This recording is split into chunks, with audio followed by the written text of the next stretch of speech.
起床了，朋友们。晚上在船上住的还挺安静的啊。它这个船特别的稳，一点都不晃的。早上呢，哇，江面上起大雾呢。看一看啊，哇，早上太阳都这么高了，江面上的雾比较大，看不太清楚。今天早上是什么安排呢？看看行程表。7点到8点一刻是吃自助早餐，然后8点15分去丰都鬼城和双桂山玩。下午5点多有一个船长的欢迎酒会，晚上7点多还有一个烽烟三国的表演。现在我先去吃早餐吧，带大家看看这个船上第一顿早餐吃的怎么样啊。到餐厅啦，我这次呢是从普通餐厅啊升级到这个 VIP 餐厅了，6楼的啊。这里 VIP 的就吃得更好一点，绿豆汤啊、白粥啊、小咸菜、鸡蛋、培根、南瓜，这边是各种饮料、沙拉、面包、烤面包机。6楼 VIP 餐厅环境更好啊，吃的也更丰富一点。鸡蛋呀，这是鸡肉肠，还有猪肉肠，这个是青菜。肉包子，这边是猪肉肠。这个我吃不了猪肉的，是鸡肉肠啊。这边是水果、燕麦、牛奶、咖啡之类的。这边还有重庆小面和酸辣粉啊，来重庆要吃一下小面嘛，地方特色。有煎蛋，我吃的比较简单，都是素的，鸡蛋呀、南瓜呀、鸡肉肠，一些青菜啊，来杯咖啡，再来一个豆浆就行了，简简单单的啊，营养早餐。对了，再说一下呢，它这个座位呢是固定好的啊。你看我是511房间，它就分到这个桌子啦。每次吃饭呢就坐这个桌子就行了，这样也蛮好啊，不用每次都跑来跑去的。吃完饭了，现在在2楼大厅集合，有这个拿旗子的导游上船来带我们去坐车。现在下船了啊。沿着这个通道走到岸上来了，这江里面呀，好几艘船呢，那边还有好几艘。现在呢，在这边又要换成这个电瓶车去景区了，人比较多，慢慢坐吧。对的呀，我们团哈。鬼城到了，鬼城走一走，活过99。鬼城在这个山上呢啊。上山可以走路上去啊，也可以坐索道上去，坐索道20块钱一位。前面就到鬼门关了，这个跟前呀有10大鬼王把守的呢啊，跨过鬼门关一生都平安。鬼门关呢就是阳间和阴界的分界线啊，走进去呢就走到阴界了。跨过这个鬼门关的时候要大喊3声，哈哈哈。进了鬼门关就马上要走黄泉路了，黄泉路上不能回头啊。这个时候有人拍你肩膀也不能回头。黄泉路的尽头就是望乡台啊，鬼魂走到这里呢，要登到上面望一望自己的故乡，两眼泪汪汪啊。最后一次看故乡就在这里呢。这里天子殿就是阎王爷的办公室啊，进去看一看。这是阎王爷在阳间的唯一一个办事处啊，人非常多，全是旅行团呢。这里写的神木如殿。看阎王殿前面的这2副对联：任尔盖世奸雄，到此一应丧胆。凭他骗天手段，入门再难欺心。哇，不管你前世有多么嚣张，多么厉害啊，进入这个门啊，你都得乖一点，都得听阎王爷的调遣啊。进来以后，正对面就是阎王爷了啊。全国其他地方你是拜不到阎王爷的，只有在这里可以拜到。然后左边是西地狱，右边是东地狱。前世作恶的人就关在这个地狱里面啊。这边还有卖孟婆汤的呢，10块钱一碗孟婆汤。现在先去看看阎王爷吧，趁现在里面游客比较少。哇，这两边呀是这个夜游神啊、鬼王，还有马面啊，他们这个面目非常的凶恶呀。你看这个鬼王好吓人啊，那个獠牙，哇，这个索命的铃铛啊。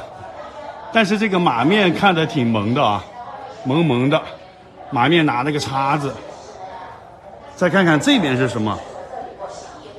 这边就是牛头，传说中的牛头马面啊。这里面除了牛头马面比较萌以外，这些鬼都比较的怕人啊。你看这个是黑无常，哇，帽子上写的正在捉你，拿着铁链子去捉别人去了啊，太吓人了，这黑衣服。你看他的表情多吓人呢。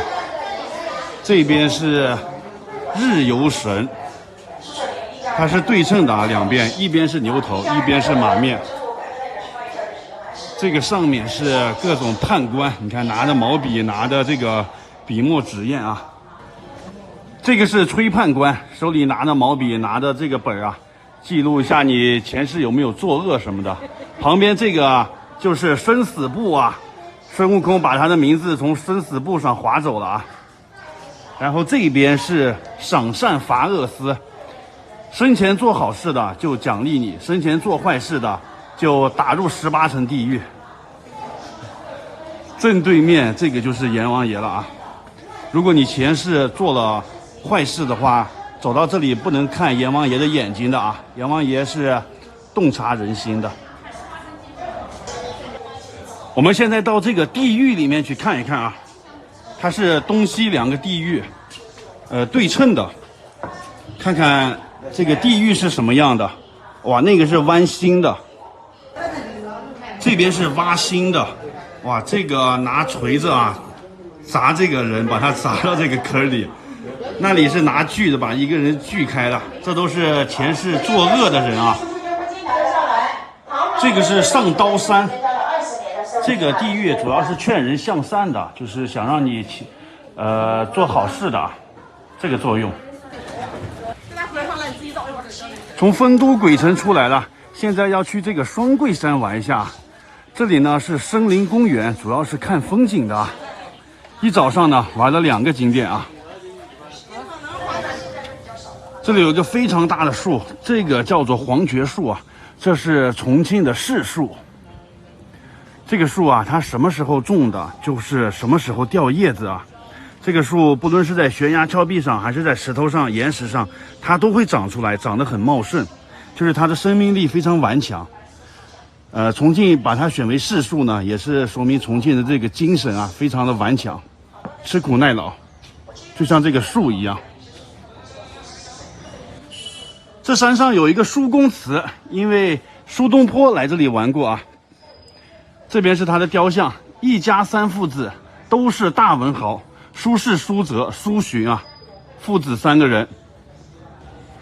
现在这里面建了这个苏公祠，纪念他们的啊，里面环境都非常好的，亭台楼榭。墙上刻的一个苏东坡写的福字啊，在这里可以拍一个接福照。丰都鬼城和双桂山就玩好了，今天早上呢玩了这2个景点啊，现在中午12点多了，回船上去吃饭，然后下午就休息了，晚上还要看一个演出。回房间了，好热呀！我先喝一瓶水，刚才出门忘了拿水了。酒店每天会送2瓶矿泉水啊。早上我们出去的时候，服务员把房间都打扫干净了，垃圾都倒了啊，毛巾也换新的了，然后床铺也重新铺了一下。哇，现在船开始走了啊！哇，船开始动了啊！哇，对面有一个货轮，装货的那种轮船。长江上好宽阔呀！哎呀，我先在房间里休息一下，一会儿再去吃饭，带大家看看那个午饭吃什么呢？好的，就先拍到这里了，下个视频见，拜拜。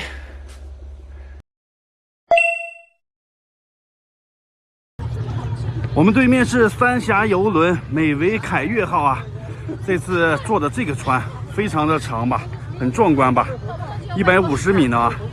现在下船要去看一个表演去，叫做烽烟三国，现在开到这个重庆的中线了啊。这全都是去看表演的，坐这个大巴车去演出现场啊。1号137。开车了，现在已经晚上7点20多了，都坐满了，非常多人。到剧场了，哇，这个剧场确实是挺大的啊，现场这么多排座位呢。我就坐在这边，稍微靠后一点。不过它这个是阶梯状的，前面的人也不会挡住后面人的视线。这边还有好几排座位呢。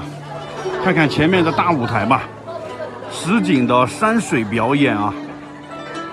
看上面有很多的威亚，一会儿有那个特技演员在上面飞来飞去，一会儿这边据说还有50-60匹马冲出来呢，很期待呀。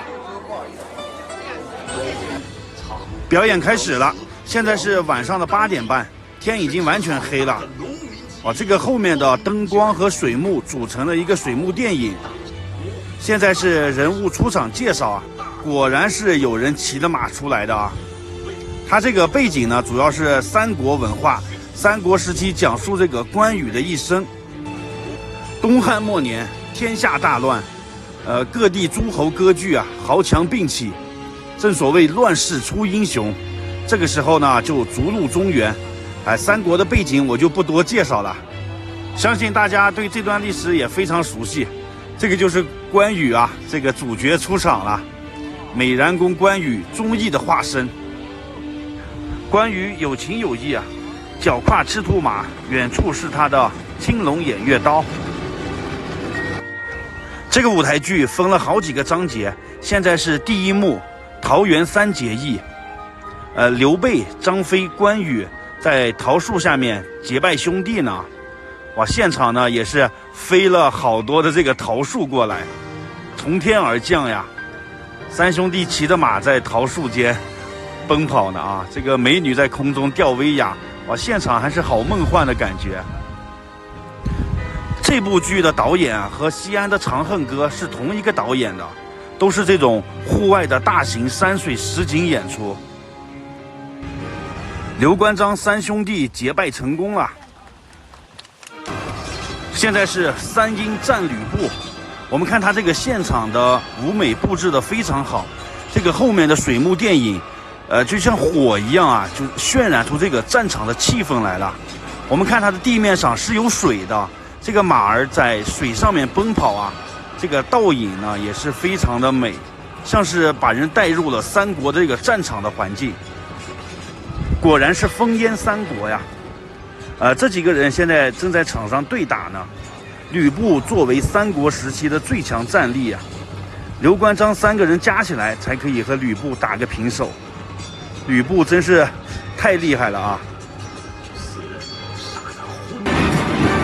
这个座位也会动啊，这两个座位分开了，从这里面走出一队人马来。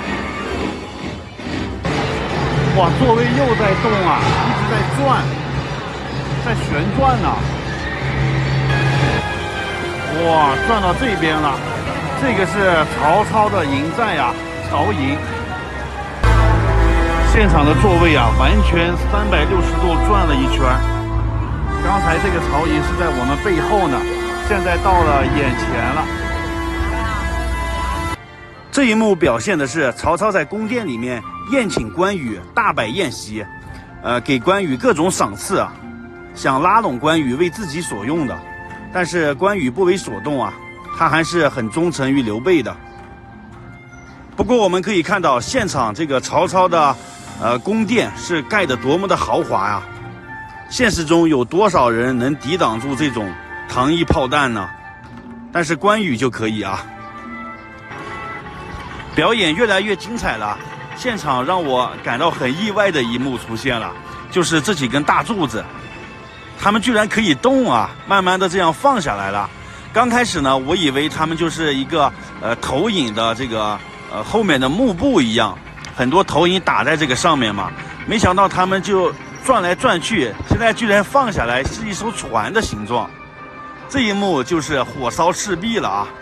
哇，从这个上面还走下来这么多人，走到船上面了。曹操是北方的兵嘛，他们不习惯这个南方的战船，所以用铁链子把船都连起来了。但是打仗的时候呢，人家用火攻，一下把所有的船只就都烧了，他们跑都来不及跑啊！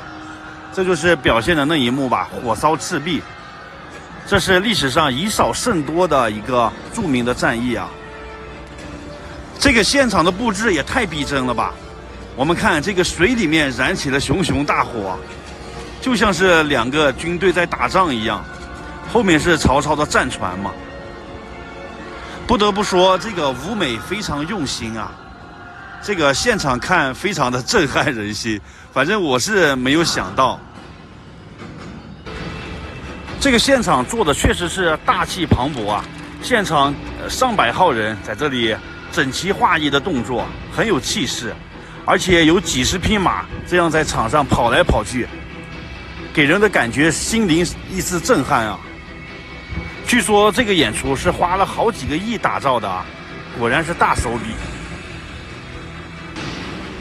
现在演出的是水淹七军，哇，这个也是让人非常的意想不到。这个柱子里面居然喷出来这么多水，而且是一瞬间大量的水喷出来啊，就像洪水爆发一样。现场也是有一艘巨大的战船缓缓的过来了，这是怎么移动的呢？看这个水面的倒影非常的漂亮啊。这一段还融合了杂技了，有很多的蹦床演员在上面蹦啊跳啊的，想表现这种战场的紧张氛围吧。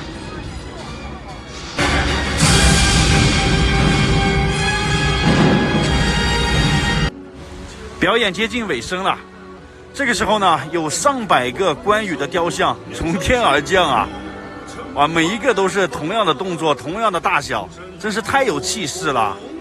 这个结尾也是让人意想不到。这个水面上呢，有一个真人的关羽在耍大刀呢。这个时候我该说点啥呢？我已经完全被关羽的气势所折服了。大家静静的欣赏一下吧。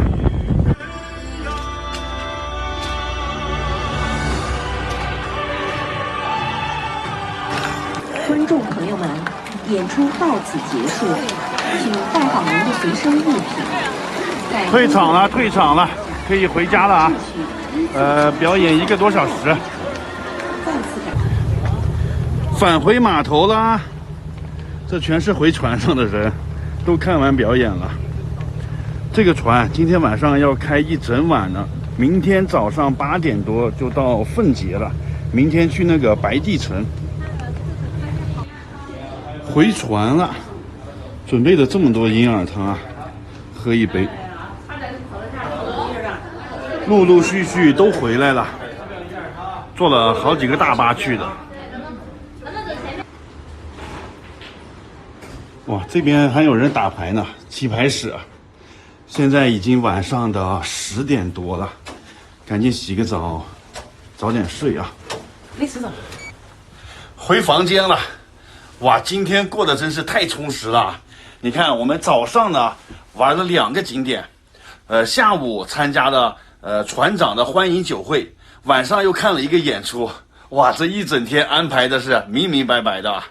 好了，今天的视频就拍到这里了，大家继续关注我啊，明天咱们继续三峡之旅，拜拜。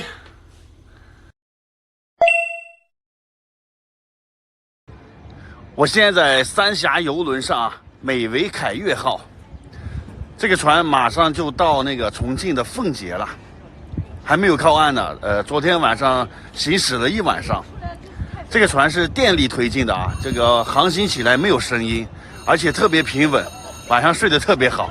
早上呢到这个甲板上来转一转，吹吹江风。一会儿靠岸了，我们就要去那个奉节的白帝城玩了啊！现在正往那里靠呢。我们要和前面这个船并排的这样停啊。这个是黄金2号，哇，从这里就可以看到他们的房间啊。在阳台上搭的好多的衣服，都把衣服洗了晾在这个阳台上啊。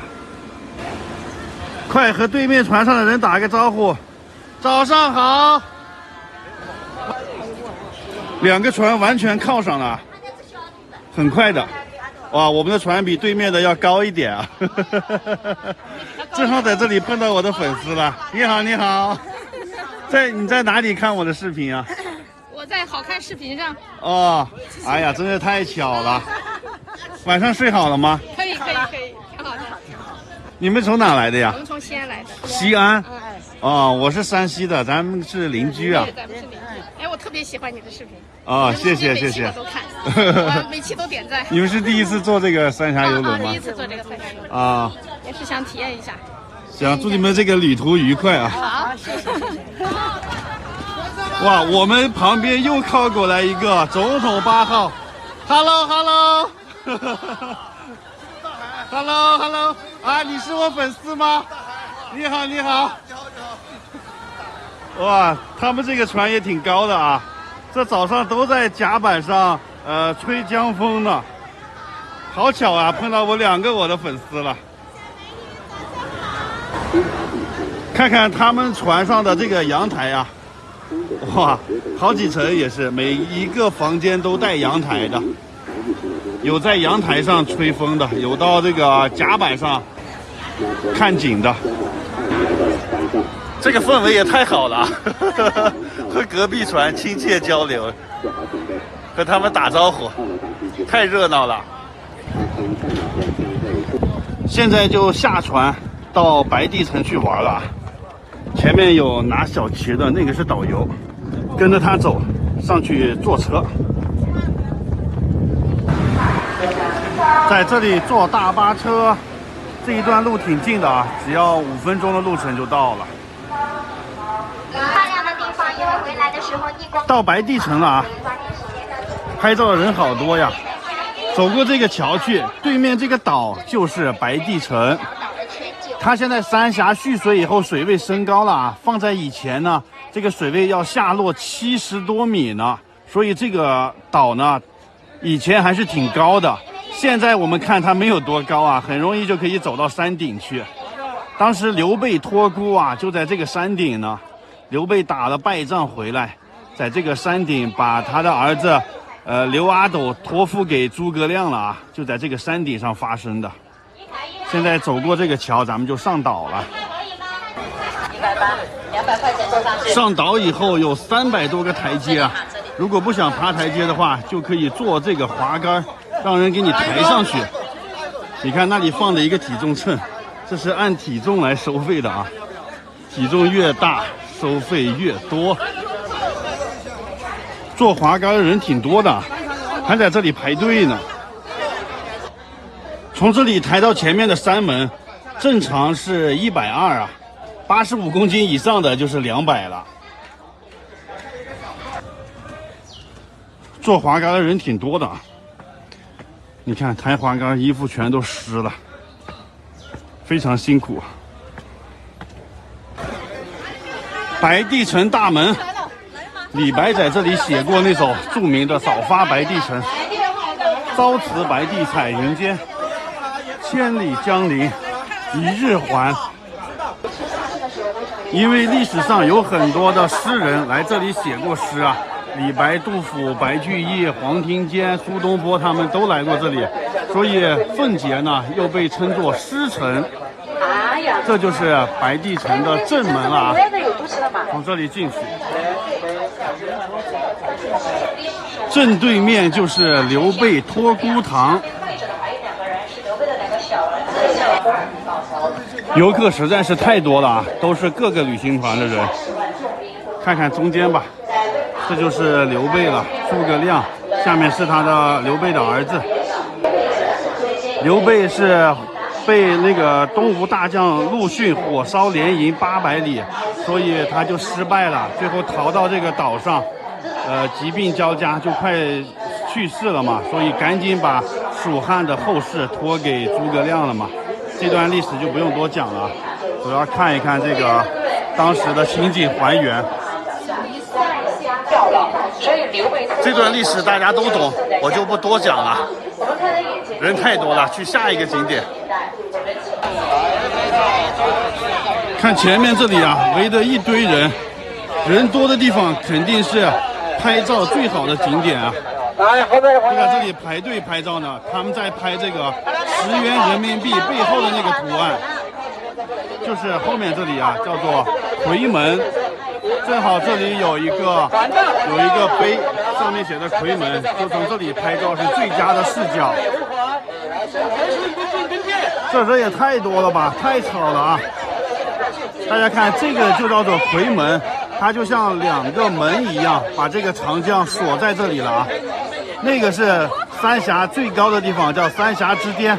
我前几个视频吧，已经到过这个顶上去拍过视频了啊。到这个位置，大家可以拿一个10元人民币出来，看看这个图像像不像那个钱后面那个图案啊？白帝城我觉得非常值得一来。首先呢，它是刘备托孤的地方，有三国故事在里面。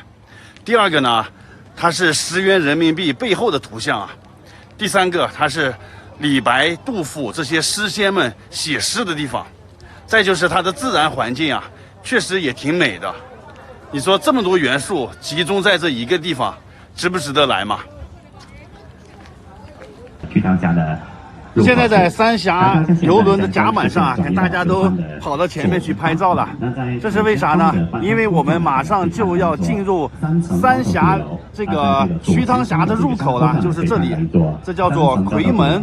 白色的墙壁。Alright, so now 这个夔门只有8公里啊，是三峡当中最短的一个峡，但是它的景色是最雄伟壮观的。它是夔门天下雄，剑门天下险，青城天下幽，还有一个峨眉天下奇，这是以前四川4大景点啊。这个地方的长江水也是最深的，现在是枯水期嘛，150米左右啊。你看那个山体两边有一条这个横线，那个就是175米的那个海拔线啊。冬天的时候它就会蓄水，水就会涨到那上面去。现在夏天就要放水，水流就下来了啊。为什么是夏天要放水？因为夏天这个雨水多嘛，它要把这个库区的水先放掉，留下来这个容量，就是预备这些下暴雨的时候啊。有人在问我了，这个留个预留，这个叫三峡。哇，对面来了一个船，他们是美维凯沙号，我们是美维凯越号。Hello， 互相打个招呼。那边也有船顶上和我们打招呼呢，太热情了。在左侧找一下玄关，来，他们是上水，我们是下水。我们是顺流而下，他们是逆流而上啊！看一下大家，来，夔门，也就是我们现在看到的这个三峡，已经没有唐朝时候李白看到的那么雄伟壮观了。为什么呢？因为李白当时坐的船呀，这个水面没有这么高，你这个水面再下降个70、80米，就是当时李白在这里看到的那个视角啊。而且当时李白坐的是那种小船，摇摇晃晃的。当时这个长江的水也比较湍急，走起来反正是比较危险吧。所以他走过这个三峡的时候，就是雄伟壮观那种感觉啊。但是现在一个呢是水位增高了，第二个呢我们坐这种大船特别的平稳，就没有那个李白那种感觉了。什么两岸猿声啼不住，轻舟已过快重山那种啊，但是依然可以看出来这个瞿塘峡这个夔门的雄伟壮观啊！你看两边这个山就像刀削斧劈一般。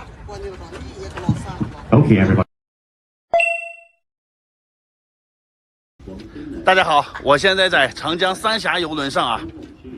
这次这个4天3晚的游程，从重庆开往宜昌的。今天是第3天的下午了，下午我们要换小船去那个神女溪玩一下。这边是长江，然后它旁边有一条支流，这个就是神女溪啊。一会儿换小船进去玩一下。现在呢，已经停靠在这个神女峰对面的码头了。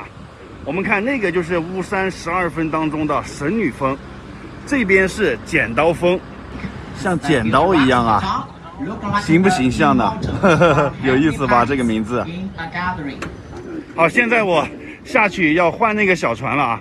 对面就是神女溪的这个入口，看这个半山腰呢都住了很多人的啊。我看看船刚停下来，换那边的小船，然后就一直开到这个峡谷里面去了。现在我下去坐船了，又跟着导游要出发了啊！导游是前面举小旗的那个人。船上很多人嘛，他分了一组一组的人，我们是第4组，在那举牌子呢。看一下旁边，这就是停的我们这个船啊，真的是超级大的，只有走到它的跟前，才能感觉到它的很高大呀。要换这个小船，哇，感觉像皇上坐的龙舟似的这种感觉啊。透明玻璃船，我们坐59号船，随便坐嘛。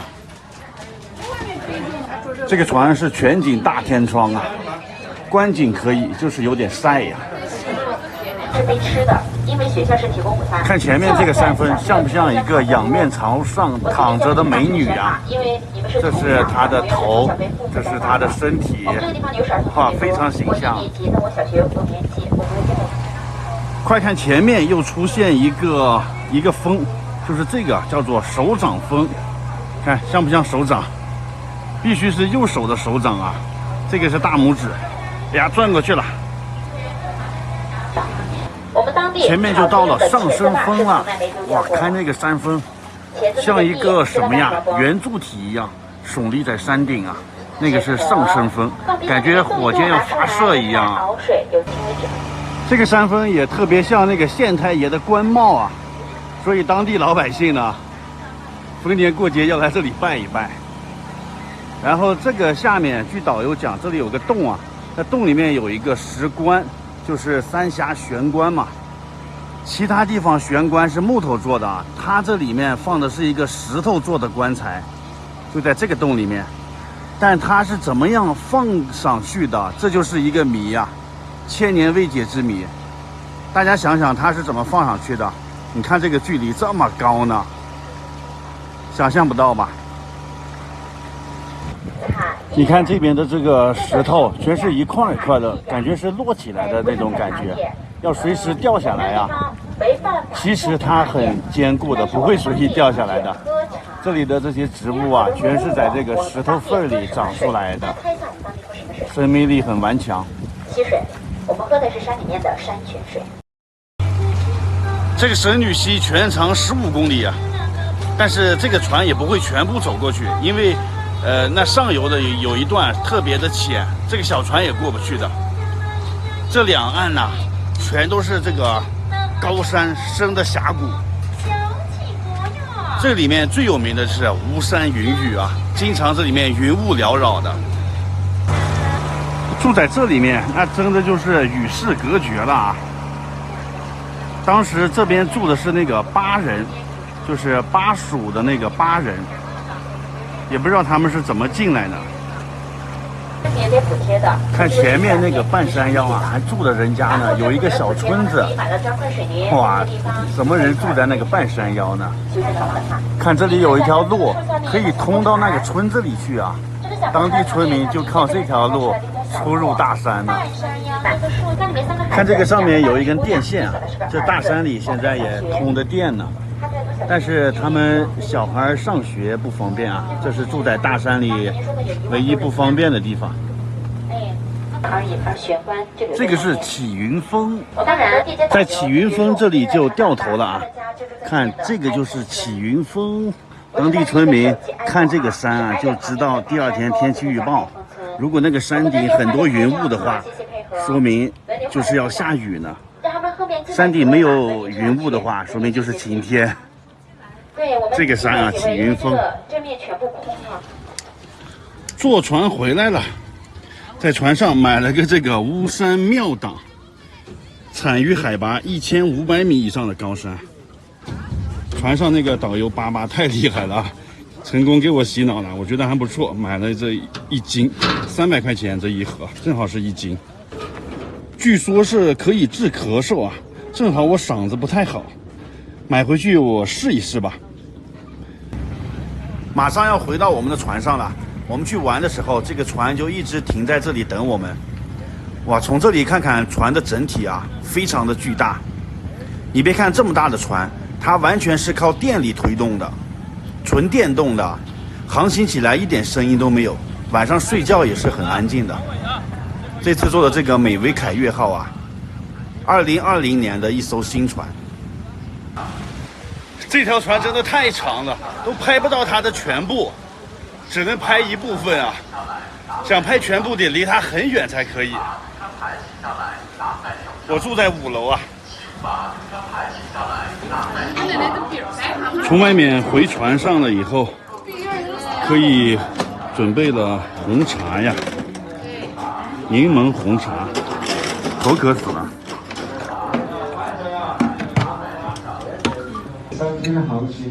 今天是旅行最后一天了，现在是晚上的船长欢送晚宴啊，看船长正在前面讲话呢。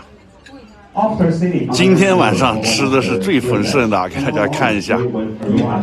最后一天了，吃的好一点啊！你看有虾、鸡翅、鸡腿，这是炸鱼排，还有扇贝，还有秋刀鱼。呀，我这才拿了一小点，一会儿吃完了再过去拿一下。还有香槟酒啥的呢。刚才说错了，这不是最后一天，这是第3天。明天呢还会去三峡大坝游览。但是明天玩完了三峡大坝就不会返回船上来了，直接就在宜昌市区解散了。所以这是在船上吃的最后一顿晚餐，船长欢送晚宴。船长说一起举起这个香槟，一起干杯呀。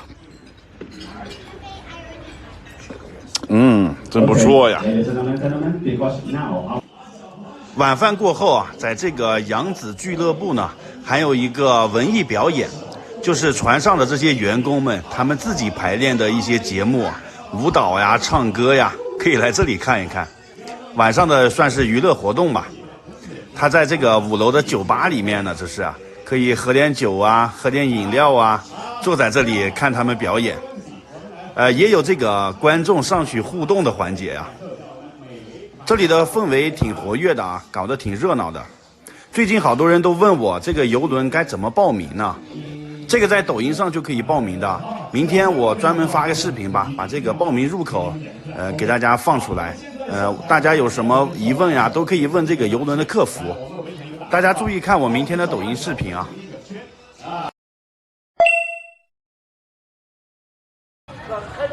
大家好，我现在在长江三峡游轮上啊。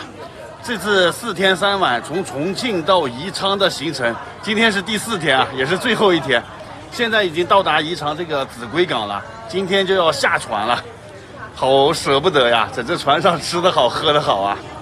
然后一会儿呢，我们要下船去那个三峡大坝上游览了，我还要坐那个大坝的升船机呢。今天早上走的比较早，7点多就要出发了，现在在大厅这里集合呢，带大家看一下最后一天啊。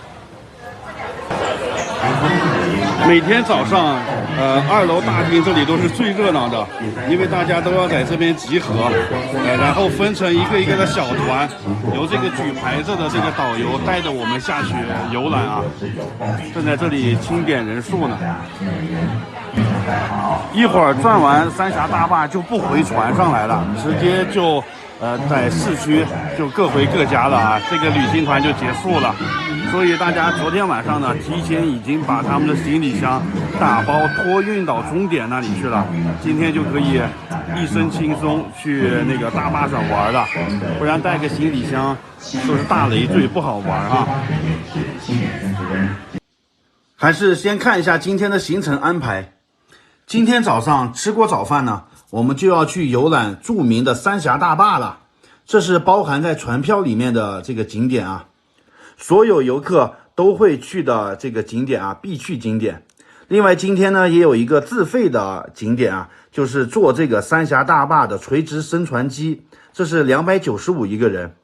这个垂直升船机也被誉为大国重器，它是世界之最啊，世界之最的邮轮电梯来都来了，我就去坐一下吧。坐这个升船机呢，可以全程体验一下这个船是怎么样通过三峡大坝的。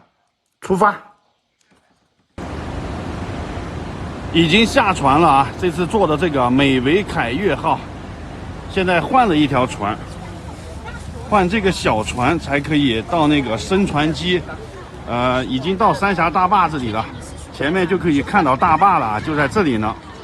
那大船是去不了那个升船机的，只有换这种小船才能去看升船机。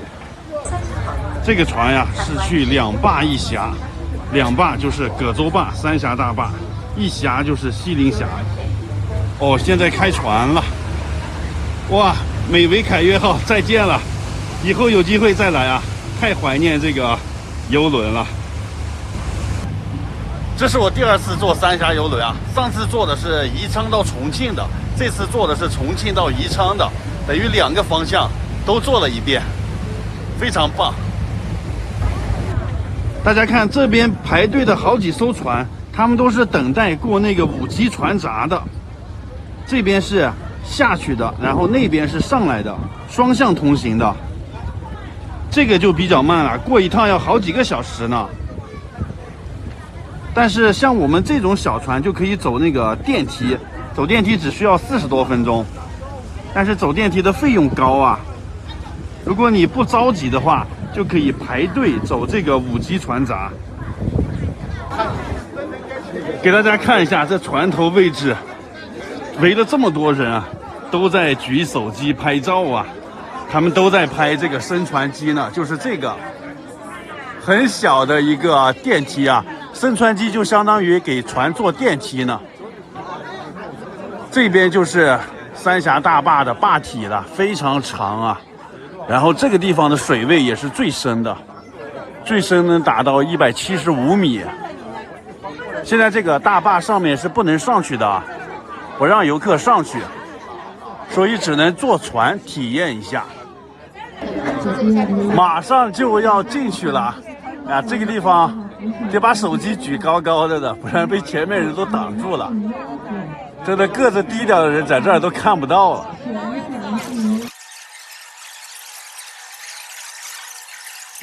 那我们整个三峡大坝主坝是185。这边有个人正在讲解呢。三峡升船机它的高度是达到了100。大家都在这里拍呢啊。长的是110。但是我感觉这也没什么好拍的呀。这里刻的水位线呢，170米，那上面是175米，那个地方。现在的水位啊，160米。现在大家都往船尾跑呢啊，因为要去看关闸门。这个船已经进了这个大坝里头了。哇，要把那个闸门关住，放水了。这个门放下来了，可以到前面去拍照啊。前面这个大门关上了啊。这个下降的还挺快的，刚才我们的船是和这个齐平的。现在已经下降了这么多了，大家看这个灯和后面的相对位置，肉眼可见的这个船在下降呢，还挺速度快的吧。现在完全降下来了，看看我们最开始的高度在那个地方呢。这个下降的速度超过我的预期啊，只需要10几分钟我们都下来了。113米的高度啊！大家知道吗？这堵墙的后面全都是水啊！哇，你看这堵墙它承受了多大的压力？这个墙应该修得特别坚固啊！这个压强太大了。然后看一下旁边这里呢，四周围是没有水的，因为这个机器随着我们这个船一起下降了，我们的船呢还在这个水里泡着呢。这个水没有动，船也没有动，是这个机器在下降呢。这个升船机最大载荷15500吨，我们坐的那个游轮它是17000吨的，这应该是国内载重量最大的电梯了吧？一部超级电梯啊，大国重器。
看完这个升船机，我还有一个疑问啊，船呢可以这样子过三峡大坝，但是这长江里的鱼怎么办？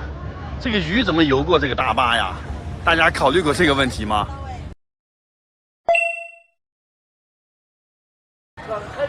大家好，我现在在长江三峡游轮上啊，这次4天3晚从重庆到宜昌的行程，今天是第4天啊，也是最后一天。现在已经到达宜昌这个秭归港了，今天就要下船了，好舍不得呀，在这船上吃得好喝得好啊。然后一会儿呢，我们要下船去那个三峡大坝上游览了。玩了这么多天，好像还没有带大家参观过这艘船呢。走之前，到这个船里面楼上楼下都转一转啊，看看这个船是什么样的。先从楼顶的甲板开始看，楼顶放的一排的躺椅啊，躺在这里看看风景，那是真好。吃完饭也可以到这个甲板上溜达一下，消化消化嘛，吹吹江风，多好啊！这甲板上挺宽敞的啊。从甲板上船头这个位置，直接就可以下到5楼的船头。船头的风景是最好的。这里面是一个酒吧，然后会开会的时候会到这里面，比如说欢迎酒会在这里面举行。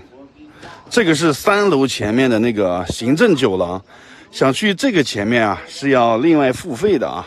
但这个前面的位置更好，它在整个船的最前面。然后我下面这层啊，这层是第4层，这是驾驶室。这个开船啊，船长他们在这里面。这个是6楼早餐厅 VIP 餐厅。早上好。哎，你好。我住在5楼啊，从这里直接走下来。5楼对面有麻将室呢，哎，棋牌室呢，可以打麻将啊。这里面有4个麻将机。5楼还有一个酒吧，平时喝喝酒聊聊天。船上的欢迎酒会，还有文艺演出都在这里举行。这么多座位啊！4楼全都是房间，全都是客房。4楼的船头是那个驾驶室啊。剩下全都是房间了。3楼这个有一个窗口可以看到2楼的情况，那边是前台。然后3楼还有针灸室呢，针灸按摩。这边是按摩室，环境挺好啊。这边也是按摩室，还有医务室，一些简单的头疼脑热可以在这里解决一下。这边就全是客房，铺的地毯的。这边也是棋牌室，有好几个麻将桌呢，环境都不错的啊。然后这边还有美容美发室，还可以理发呢。3楼这边也全是房间，这个顶到头船头的位置是一个行政酒廊。现在就下2楼去了。这个就是2楼，2楼是前台，办理入住啊，有什么问题啊，都来2楼这里找他们服务员啊。然后这边是商店，这边有一排的按摩椅。商店里面啊，卖各种的水啊、矿泉水、饮料呀、服装啊，反正各种的精品首饰吧。然后这边是休息区，那后面啊还可以炸爆米花。如果你去电影院看电影的话，在这里买个爆米花啥的啊。然后这里有一艘这个游轮的模型，这里有它的这个资料啊，全长150米，船员195人啊，然后坐满了可以坐690人的乘客呢。它现在有房间、客房套数286套啊。这个船吃水深度3米，一些参数放在这里。然后这边是那个拍了的照片，在这里可以选，就是船上啊有专业的那个摄影师会抓拍你出去那些景点玩的时候的精彩瞬间，他们会放到这个电脑上，就是类似这种的，你要觉得好的话可以花钱购买啊。这边是书吧，然后喝点咖啡啥的，还有钢琴。这边就是喝咖啡、爆米花、喝饮料的地方。价格表。然后这旁边呢是一个儿童区，带小朋友的可以把他们放在这里，让他们自己玩。旁边是夹娃娃机。对面那里的矿泉水啊是5块钱1瓶，然后船上也会每天发2瓶免费的水的，你要不够的话可以在这里买。然后还有方便面11块钱，还有这些茶叶啥的啊。然后这边有2个电梯，再往那边走就是餐厅了，这边是公共卫生间。这边是2楼的餐厅啊，2楼和6楼，2楼是普通餐厅，6楼是 VIP 餐厅。现在要下船的时候，在2楼这个餐厅集合，因为它比较大嘛，能容量的人比较多，看能容纳400多人呢。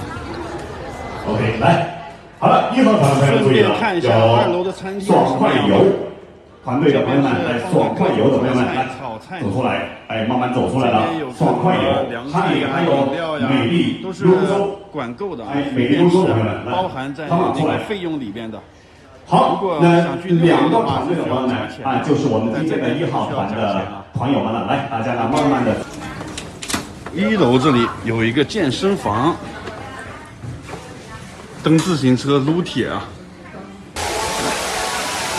我们现在从游船上下来了，到了这个观景平台上了。从这个山顶上俯视这个三峡大坝啊，这是做了个喷泉。哇，这个山顶上人超多的，给大家看一看。这边都是拍照的。哇，今天人实在太多了，因为到了旅游旺季了。这边是收费拍照的啊。然后看一下那边，那边就是三峡大坝了。刚才我们坐的那个升船机就是从那里通过去的。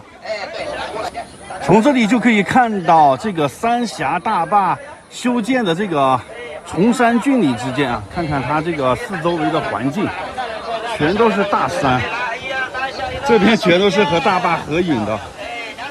然后看这块石头也合影的人多，这是当时修建大坝的时候从那个坝底发出来的一个花岗岩，这是大坝的基石啊，基石。基石的意思就是说，修建这个大坝之前啊，先得从坝底取几个石头上来，看看这个下面是什么样的地质，发现是这个花岗岩的时候，专家就放心了，这个岩石就特别适合修建大坝啊，因为它的这个抗震能力强，然后透水性小。